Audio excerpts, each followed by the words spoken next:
Hi guys, மலையாள கூட்டுகாருக்கு ஓண ஆசம்சகள். நேற்று பார்த்தீங்கன்னா போய் மதிய ஷூட்டிங் கூட்டிகிட்டு வந்தாச்சுங்க. அவனுக்கு இந்த தடவை +1 தான். அதனால் சரி லீவ் போட்டாலும் பிரச்சனை இல்லை. அதுவும் இல்லாமல் ஆதார் கொஞ்சம் வேலை இருந்துச்சு. அதனால் லீவ் பர்மிஷன் முதலே கேட்டு வச்சு போய் அவனையும் கூட்டிகிட்டு வந்தாச்சு. தம்பி கூட்டிகிட்டு அப்படியே ஊருக்கு வரலாம் அப்படின்ட்டு தான் கிளம்புனோம். அது வர்ற வழியில் தான் சிவன்மலை. அதனால் சரி போன தடவையே போகலாம் அப்படின்ட்டு கிளம்புனோம். போக முடியல. இந்த தடவை சரி அப்படியே வந்துட்டு வந்துடலாம் அப்படின்ட்டு தான் போயிருந்தோம்.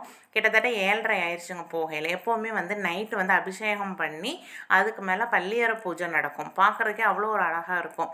அபிஷேகம்லாம் பண்ணதுக்கப்புறம் முருகர் சுற்றி கொண்டு வந்துட்டு அந்த பள்ளியறையில் வச்சு ஊஞ்சல்லாம் ஆட்டிவிடுவாங்க. கடைசியாக பால், சூடான பால் பிரசாதமாக கொடுப்பாங்க. எல்லாம் வாங்கி குடிச்சிட்டு அங்கேயே பார்த்திங்கன்னா 8:30 ஆயிடுச்சு. எல்லாம் சாமியெல்லாம் நல்லா திருப்தியாக கும்பிட்டோம். நேற்று முகூர்த்த நாளுங்கிறதுனால கொஞ்சம் கூட்டமாக தான் இருந்துச்சு. எல்லாம் சாமியெல்லாம் கும்பிட்டு அங்கேருந்து ஊருக்கு கிளம்பி வந்தாச்சு. நாளைக்கு பார்க்கலாங்களா?